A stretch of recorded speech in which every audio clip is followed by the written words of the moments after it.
All right, hello everyone. Hope you're doing well. So today I wanted to cover this old article over Arnold Schoenberg. Now, this comes out of a 1946 Encyclopedia of Music. I'm flipping to the cover page here.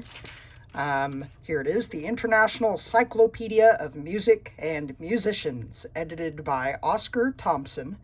And then down here it gives the year 1946. So old book. Now, what makes this article interesting is this article would have been written during his lifetime. So instead of an article today where we have the benefits of retrospect and are able to look at his life in context of its entirety, instead we have an article from the middle part of his life. So let's go ahead and read it. Let's see what's in this article here. So at the top, we have his name, born Vienna, September 13th, 1874, and this is by Paul Stefan. Okay, here we go. Arnold Schoenberg is one of the classical figures of the so-called new music, its most ardent exponent and untiring revolutionary. I love that language. Who is never satisfied with what has been accomplished, and who thinks things out keenly, But he is also a musician of the old tradition, with even a strong romantic vein. I love that language.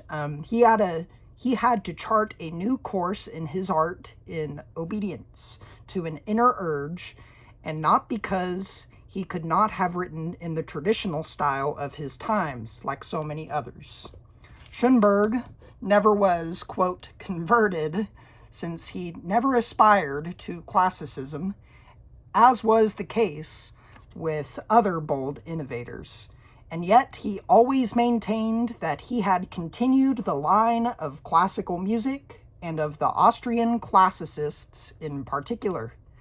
His beginnings are, indeed, inconceivable without Wagner, Brahms, and Mahler, masters for whom he has had the greatest respect all his life, a respect which he also imparts to his pupils. He is a gifted teacher.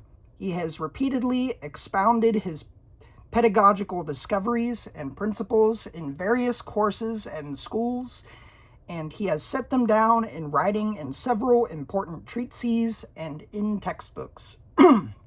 Okay, let's just stop there and pause for a minute. So I find it interesting, for one, they really frame his music as something revolutionary and new, and that's different from today, where we see him, of course, as a certain era of music history. After him came the postmodernists, with John Cage comes to mind, and then into the 21st century. But, of course, at this time, this music would have been more new and bold.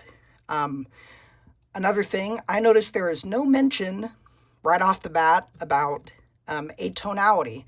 And I find that in modern biographies, that's different. Usually, that's one of the first things mentioned in his life. That's kind of the centerpiece, but that's not mentioned here at all in this first paragraph. Instead, they are much more focused on, here, with even a strong romantic vein. So this article frames it almost as if he is not going off on his own trajectory, but continuing the classicism that came before him in figures like, it says down here, Wagner, Brahms, and Mahler.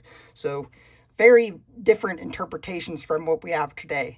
This article interprets it more as he's continuing the classical tradition.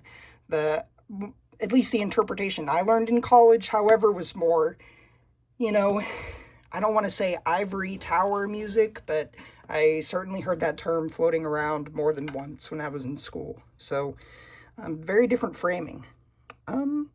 Yeah, I guess that's pretty much it. I'll leave it here for now. Maybe in my next video, I'll go more into this. This is quite a long article. As you can see, 1, 2, 3, 4 pages before it moves on. And this whole book, it's a giant book, if you can't tell by what you can see just on these 2 pages. But anyways, hope you enjoyed the video. Make sure to like and subscribe, and I'll keep you guys posted with this article if this gets some attention. All right, see you guys in the next one.